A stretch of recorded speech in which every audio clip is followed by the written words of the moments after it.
Has rung. Dan Lightfoot, find a seat.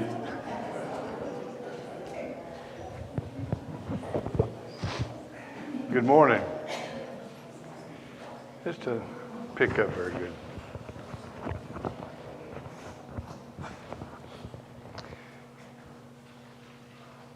Well, this morning we're going to be going over Ruth.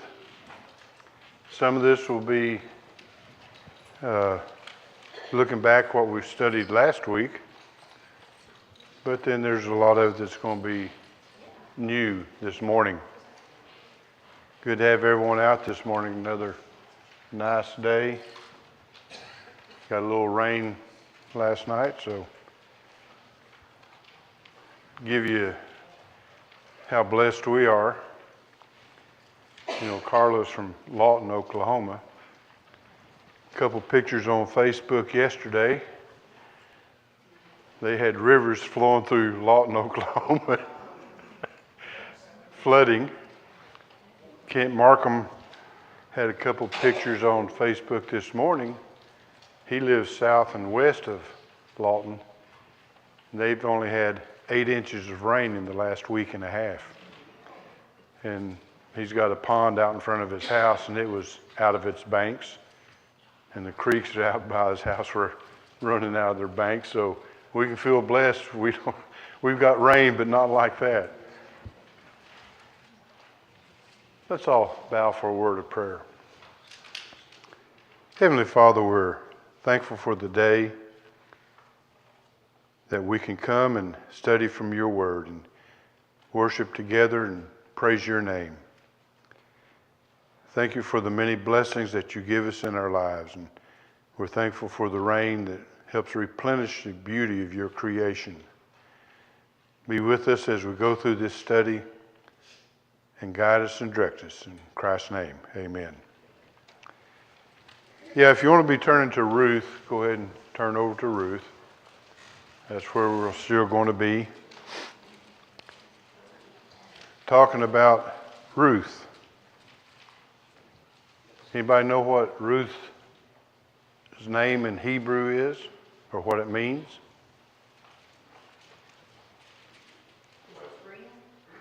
Do what? Friend, yes.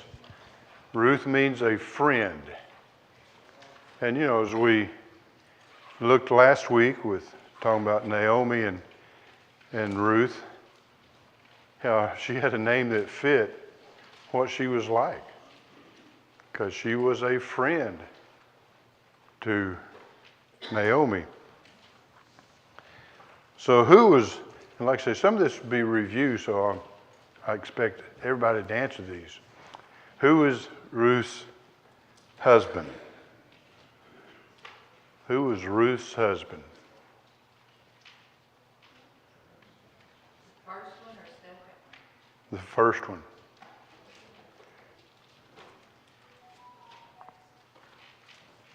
Anybody? Mahlon. Mahlon was her husband. And of course, you can find that in chapter 4, verse 10 of Ruth. Moreover, Ruth, the Moabitess, the wife of Mahlon. So that was how she was known, as even though he had died, previously. And of course, who is her mother-in-law? Naomi. Chapter 1, verse 8. And Naomi said unto her 2 daughters-in-law. So Naomi was her mother-in-law. And who is her sister-in-law? Who is Ruth's sister-in-law? Orpah. Yep. Chapter 1, verse 4. And they took them wives of the women of Moab. The name of one was Orpah, and the name of the other was Ruth. So that's, mother-in-law, husband, and sister-in-law, as we looked at last week. And what nationality was Ruth? She is a Moabite. That's also in chapter 1, verse 4. The women of Moab.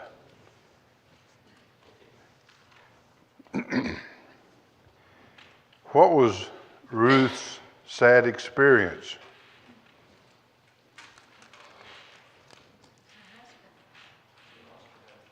Her husband died. Verse 5, chapter 1. In fact, both men died, both brothers, Mahon and Chilion. Both of them died. Sounds like pretty much the same time. So that was Ruth's sad experience, but that was also Naomi's sad experience we looked at last week. That, she was from not one from Moab, she was from Judah, Bethlehem, Judea. And so she was in a foreign country all by herself except for her two daughter-in-laws. And so she made the decision, like we looked at last week, that she was going to go back to home, go back to Bethlehem, be with her family. Where did she plan to go then, after her husband died? This is talking about Ruth. Where did she plan to go now? Okay. Look at verses 6 and 7 in chapter 1. Then she arose with her daughters-in-law that she might return from the country of Moab, for she had heard of the country, and in the country of Moab, how that Jehovah had visited his people in giving them bread, and she went forth out of the place where she was, and her two daughter-in-laws with her. And they went on the way to return unto the land of Judah. So Ruth was going to go with Naomi back to Judah. And what did Naomi, her mother-in-law, suggest to her and to Ophrah also? That they stay there with their own people. Go back to their families. We can find that in 10 through 15 in chapter 1.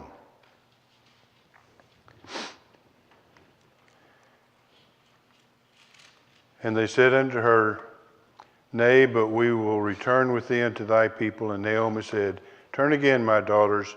Why will ye go with me? Have I yet sons in my womb, that they may be your husbands?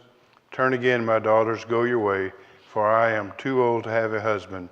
If I should say I have hope, if I should even have a husband tonight, and should bear sons, would ye therefore tarry until they were grown? Would ye therefore stay from having husbands? Nay, my daughters, for it grieveth me much for your sakes, for the hand of Jehovah is gone forth against me. And they lifted up their voice and wept again, and Ophrah kissed her mother-in-law, but Ruth clave unto her. And she said, Behold, my sister-in-law is gone back unto her people and unto her God. Return thou after thy sister-in-law. But we know Ruth said no. She wasn't going to do that. She was a friend to Naomi.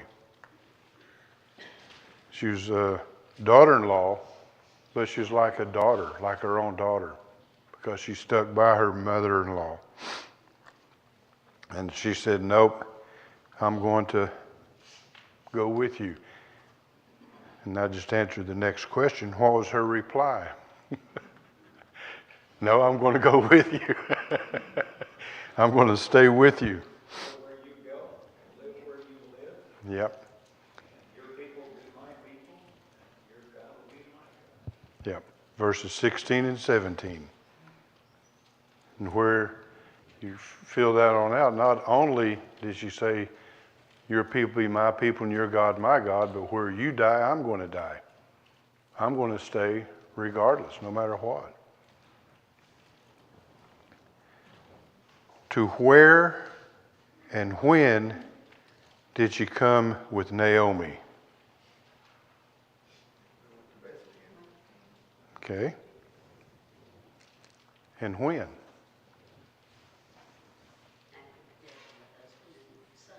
Beginning of the harvest. Beginning of the harvest. Chapter 1, verse 22.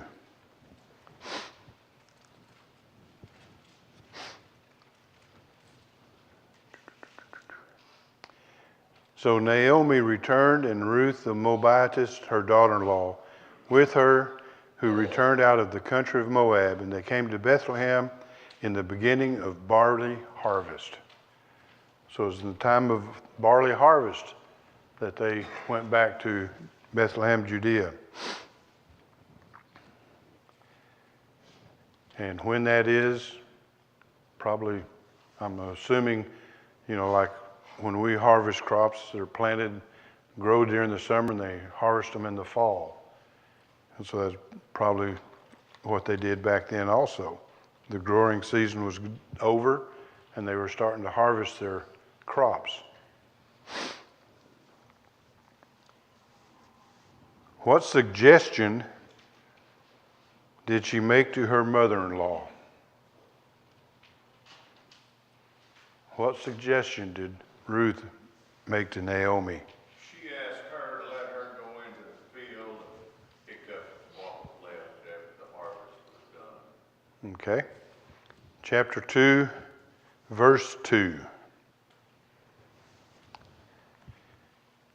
And Ruth the Moabitess said unto Naomi, Let me now go to the field and glean among the ears of grain after him in whose sight I shall find favor. And she said unto her, Go, my daughter. So we know under Jewish law that certain areas of the harvest was left for people that did not have a husband or they were poor, didn't have a field. They could go out and harvest grain from those areas. And so some parts of the field were left unharvested for that reason. And so Ruth asked permission to go because this was not her land. She didn't know what was what, so she asked Naomi if she could go. And into whose field did Ruth go? Boaz. Boaz. Verse 3. What's that word mean? HAP in verse 3. I don't know, I haven't read it yet. Now you made me lose my place, Jim. No.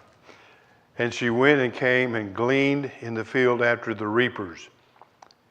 And her hap was to light on the portion of the field belonging unto Boaz, who was the family of Elimelech. To me, that means she just happened to go to Boaz's field. She went out to harvest grain, and she didn't know anybody, basically. And so the field she went to just happened to belong to Boaz. Well, it could be that, and I was just curious, maybe they had designated areas in a field which sheep could go to, and maybe that's not the way it was. Yeah. Well, they did have designated areas that they could go harvest.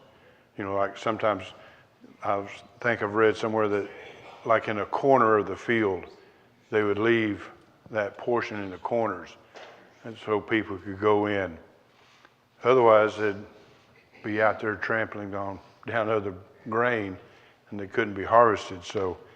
But she just happened to go and get to Boaz's field. Oh, nothing really to do here except the word gleaner. That's what they call these people. They were gleaning. Alice Chalmers built a combine. Mm-hmm. Named it a gleaner. I guess just to show how thoroughly it would harvest your crop, but gone down through history was using that term for that purpose. Yeah. What did they use to glean back then? People found. But they used something also. They used a sickle. And if you're, yeah. How many have used a sickle? A couple of you have. Was it the long handle or the short handle? Yeah, long handle, but before that was invented by modern people, they had a short-handed sickle, and you're bent over all day harvesting grain using that sickle. Using to cut weeds. They called it A scythe, yeah. So it was not easy work. And here Ruth is asking permission to go out and gather some grain. So it'd be hard work.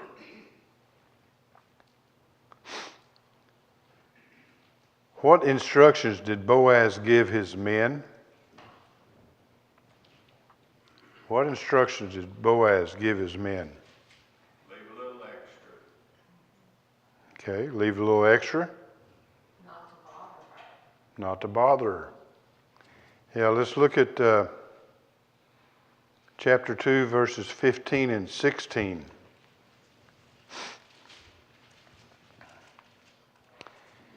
And when she was risen up to glean, Boaz commanded his young men, saying, Let her glean even among the sheaves, and reproach her not. And also pull out some for her from the bundles, and leave it, and let her glean, and rebuke her not. So really, to get the background of that, you have to go back and really read from verse, 3 or 4 on down, all the way down through there. And it talks about Boaz seeing Ruth and asking her, who's your daughter, or whose daughter are you? And so, and he told her, says, don't go into another field to glean. Stay in this field, harvest in my field. And I mean, it was the providence of God there that she met Boaz, and he liked, that she was willing to go out and gather grain for Naomi, because Naomi was kin to him by her husband, Amalek. And so that's what she did. And he told his men, don't bother her. Let her glean where she wants to glean. We've got stuff that put them in stalks and stack them on each other. And said, even take some out of the stalks that have already been cut and let her have them. And don't get on to her. Leave her alone. Let her do her thing. Who directed Ruth's courtship? Naomi. Let's look at chapter 3, verses 1 through 6.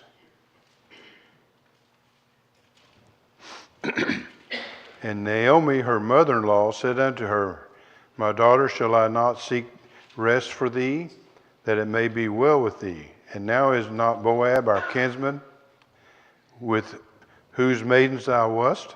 Behold, he willoweth barley tonight at the threshing floor. Wash thyself, therefore, and anoint thee, and put thy raiment upon thee, and get thee down to the threshing floor. But make not thyself known unto the man until he shall have done eating and drinking. And it shall be when he lieth down that thou shalt mark the place where he shall lie. And thou shalt go in and uncover his feet, and lay thee down, and he will tell thee what thou shalt do. And she said unto her, All that thou sayest, I will do. Courtship's a little different, isn't it? Just a little bit. And she went down into the threshing floor and did according to all that her mother-in-law bade her. Yeah, we'll see here in a little bit. It went a little further, that progressed further from there. But how many of y'all would be willing to go down and lay on the ground and uncover a guy's feet and sleep by his feet after he's been walking in the field all day and the dust and dirt and everything, you know. But yeah, Naomi explained to her what she should do and how she should act by going to Boaz.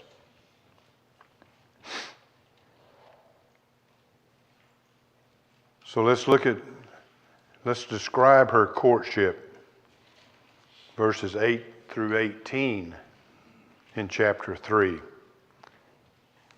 And it's quite interesting. It's a good little read. And it came to pass at midnight that the man was afraid and turned himself, and behold, a woman lay at his feet. And he said, Who art thou? And she answered, I am Ruth, thy handmaiden. Spread therefore thy skirt over thy handmaiden, for thou art a near kinsman. And he said, Blessed be thou of Jehovah, my daughter. Thou hast showed more kindness in the latter than at the beginning, inasmuch as thou followest not young men, whether poor or rich. And now, my daughter, fear not, I will do to thee all that thou sayest. For all the city of my people doth know that thou art a worthy woman. And now it is true that I am a near kinsman. Howbeit there's a kinsman nearer than I. Tarry this night, and it shall be in the morning, that if he will perform unto thee the part of a kinsman, well, let him do the kinsman part. But if he will not do the part of a kinsman to thee, then will I do the part of a kinsman to thee. As Jehovah liveth, lieth down until the morning. And she lay at his feet until the morning, and she rose up before one could discern another. For he said, Let it not be known that the woman came to the threshing floor. And he said, Bring the mantle that is upon thee, and hold it. And she held it, and he measured 6 measures of barley, and laid it on her, and he went into the city. And when she came to her mother-in-law, she said, Who art thou, my daughter? And she told her all that the man had done to her. And she said, These 6 measures of barley gave to me. For he said, Go not empty-handed unto thy mother-in-law. Then said she, Sit still, my daughter, until thou know the matter will fall. For the man will not rest until he hath finished the thing this day. So, under Jewish law, if you were a widow, then a near kinsman took you as a wife. And so Boaz was a near kinsman, but there was another who was a little bit closer kinsman. And so Boaz was explaining to Ruth how to do that. You know, don't let people know that you came to the threshing floor and laid on by my feet, but take your mantle, which her cloak, and he gave her 6 measures of barley, which is a pretty good amount of grain to take back to Naomi. And so that's what Ruth did. And as you read that, you can see the people knew Ruth, knew how industrious she was, how she was willing to go out and work to help Naomi and not sit back and whine and complain about not having anything or complaining about having to go out and work. She went willingly to help Naomi because that was her mother-in-law and she was like a mother to her. And so that's what we said, you know, her name means friend. She was a true friend. Do we have true friends today? You know, we should have. We should be able to help people out without complaining about having to go out and help them and do things for them, you know, in a loving way. Not because you have to, but because you want to. You know, show the right Christian attitude in our lives. How did Boaz, sitting at the gates of the city, seek to redeem the inheritance that Ruth would have? He was waiting for the other relative. Okay. And often told him what was going on.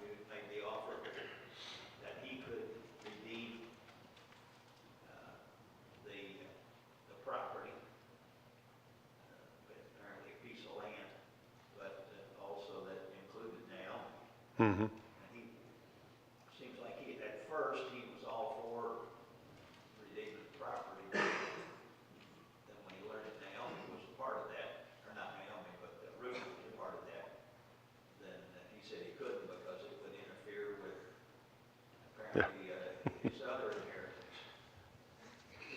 Yeah, Naomi's husband, Elimelech, had property.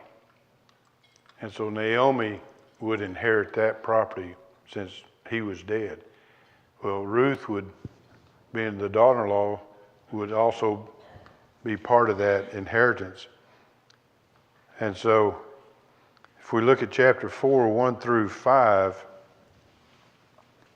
we'll see, like I say, you have to really go in and study all the old law as to the kinsman rule and, you know, what they had to do to redeem the land. You couldn't just go out like we would do and put an ad in the paper and say, I'm selling this property. Here's how much I want for it, you know, come buy it from me. They had certain laws that they had to follow, certain rules they had to follow. Chapter 4, 1 through 5. Now Boaz went up to the gate and set him down there. And behold, the near kinsman of whom Boaz spake came by, unto whom he said, Ho, such a one, turn aside, sit down here. And he turned aside and sat down, and he took 10 men of the elders of the city and said, Sit ye down here. And they sat down. And he said unto the near kinsman, Naomi, that is come again out of the country of Moab, selleth the parcel of land which was our brother Elimelech's. And I thought to disclose it unto thee, saying, Buy it before them that sit here, and before the elders of my people. If thou wilt redeem it, redeem it. But if thou wilt not redeem it, then tell me that I may know, for there is none to redeem it besides thee, and I am after thee. And he said, I will redeem it. Then said Boaz, What day thou buyest the land, the field of the hand of Naomi, thou must also buy it of Ruth the Moabitist, the wife of the dead, to raise up the name of the dead upon his inheritance. So there was a progression there. It always went, you know, the oldest, and then on down. And the near kinsman was older than Boaz. So he had the opportunity first to buy the land. But then he also found out he had to buy Ruth along with the land. That was part of the deal. And you draw in elders of the city so that it was, and then it was a public knowledge that what was going on. And so you had your witnesses that you had to bring out to make sure everything was above board and done according to the law. And so he chose 10 guys to sit there and listen to what he was telling the near kinsman. To whom is Ruth now married? Boaz. To Boaz. Verse 13. Because you need to read on down through there to getting down to 13, that the near kinsman decided, no, I don't want that deal. I'm backing out of that. You can have it. And so in verse 13, so Boaz took Ruth, and she became his wife, and he went in unto her, and Jehovah gave her conception, and she bare a son. So, like I say, read there 7 on down through, that where Boaz redeemed the land for an inheritance. How they concluded the deal. Okay. What'd they do? He took his sandal off. Gave him his sandal. Yeah. I can't remember. So we signed contracts, they just exchanged the sandal. Yeah, verse 8. So the near kinsman said unto Boaz, Buy it for thyself. And he drew off his shoe. say, it's yours. I don't want it. Before ink pens. Do what? The day before ink pens. Yeah. Something had to be done to seal the deal. But it was a really big deal. They didn't have extra pairs of shoes. Do That what? was their transportation, and they didn't have extra pairs of shoes. So Yeah. if they would give you a shoe, it was a done deal. Yeah. Yeah, we sign contracts today that you have to hire a lawyer to make a contract. Otherwise, people will dispute it all day long because they feel slighted. But they had the witnesses there, and the guy says, nope, I don't want it. And and like I say, he took his shoe off to end the deal. Who is born of this union? Obed. Yeah, verse 17, chapter 4. And the woman and the women, her neighbors, gave it a name, saying, there is a son born to Naomi, and they called his name Obed. He is the father of Jesse, the father of David. And like we said last week, and like we'll say again this week, she's named in the genealogy of whom? Of Christ. You go over to Matthew chapter 1, verse 1 and verse 5. And they start in 1 going down through the genealogy. And in verse 5 it talks about Naomi and Ruth.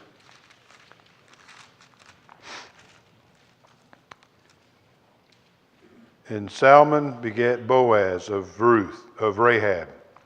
And Boaz begat Obed of Ruth. And Obed begat Jesse, and Jesse begat David the king.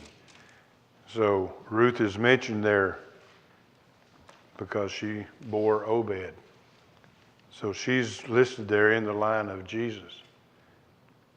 Anybody have any other comments or questions before we look at our discussion questions this morning?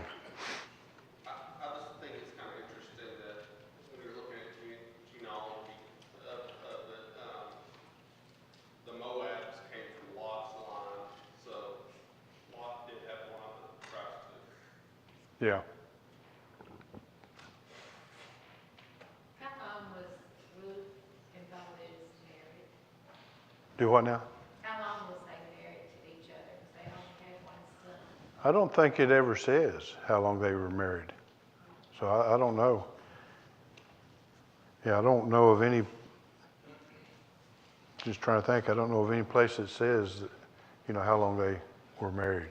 And they could have had other children. The Bible just doesn't tell us. Right. Do we know why God diverted the lineage to the through Ruth and Boaz? Was there not an acceptable person in the line at the time? Do you know that, Dan? I didn't hear the question. Speak up, Rusty. Speak up. I was wondering if we knew why God, using Moabites, went aside from the Jewish line to continue. Was there not someone in the genealogy that would continue without that? Instead of putting Ruth in there? We know where that happened. I don't know that it was the people of Moab, but the character of Ruth. Dan said he didn't think it was the people of Moab, but the character of Ruth, because she was willing to go to Judah and to worship God, the true God, and not, but it was her character and her helpfulness to Naomi and her willingness to leave everything and to go with her and worship God. I read somewhere that also it showed that just anybody could come to Christ. You just didn't have to have certain credentials.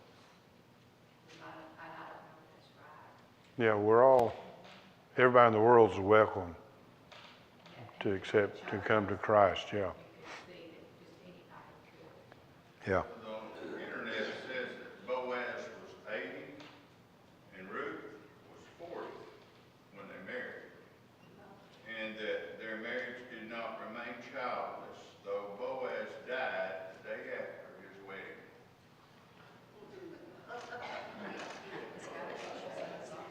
Oh,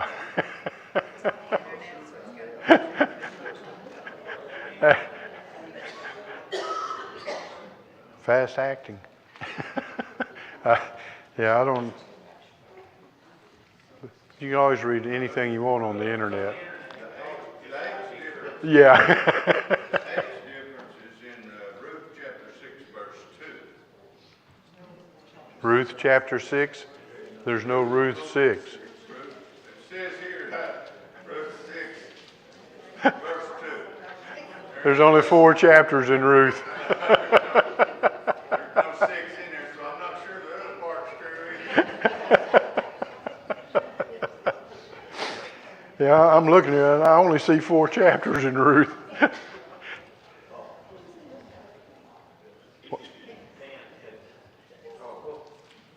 We need to remember that there was a way for Gentiles to become Jews. They became proselyte Jews. Right. And one thing we forget is that in the beginning, God wanted the Jews to convert the world. And the Jews forgot all about that. This is just us. Yeah. As far as they were concerned. Okay. And so coming in of Ruth is not totally unusual. Did you get that, Rusty? Yeah. Ruth could have converted to Judaism, be a proselyte Jew. So, that. Okay. What do you think of Ruth as a daughter-in-law? What do you think of Ruth as a daughter-in-law? She was a good one. She was very loyal, faithful, very loving and caring for Naomi. I wrote down my little deal here that we should all have daughter-in-laws like her that are caring for her mother-in-law or her father-in-law, either one, And hopefully we have daughters that do that also, but a daughter-in-law is entirely different. I won't say entirely different beast, but but she was a very loving and loyal daughter-in-law. What do you think of her industry? In other words, her work ethic. Turn over to 1 Timothy.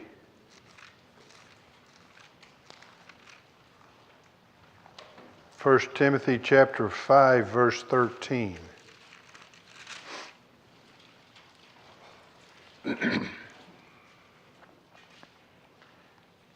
And withal they learned also to be idle, going about from house to house, and not only idle, but tattlers also, and busybodies, speaking things which they ought not. Is that what Ruth did? No. She worked. She worked hard to help support Naomi. She had a good work ethic. It's what we need today. Shelley? Just a little factoid here. In the Jewish Bible, the book of Ruth is put right after Proverbs 31 because they believe that she is the perfect example of a Proverbs 31 woman. Very good. Didn't know that. Which I think is really interesting. If you read Proverbs 31, Well, yeah. the book of Ruth, Yep. there's a lot of overlap between those characteristics. And of course, since Solomon wrote the book of Proverbs, that would have been his great-grandmother. Somewhere in there, Somewhere in there, yeah. So I just think it's interesting that the Jews put that book there. in that order. Yeah. Yeah, I don't think we had it written down anywhere that this is the correct order that everything's got to go in, The but Jews really rearranged. everything. Okay. What do you think of her decision in Ruth 1:16?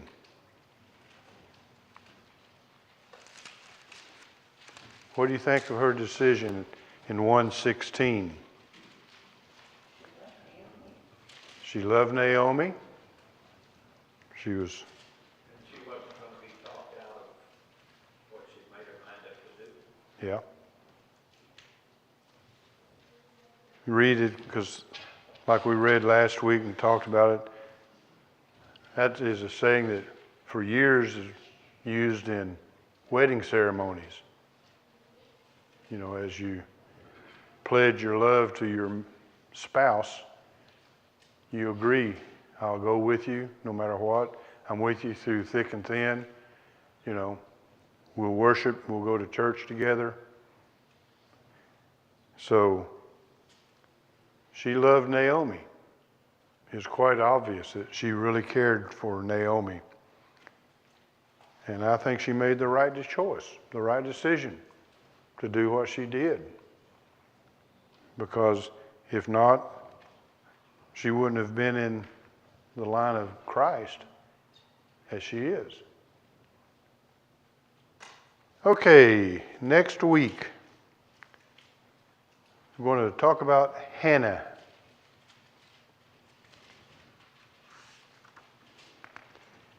And then the week of the 11th, 2 weeks, Mike is going to talk to you about Bathsheba. We're going to, Lord willing, we're going to be in Nashville that weekend, visiting granddaughters and sons and grandsons, see the kids for a few days. I was hoping, I told Mike this morning, as I was looking through there, I was hoping to give him Jezebel. But it didn't fall that way. Of course, I could tell him go and do Jezebel.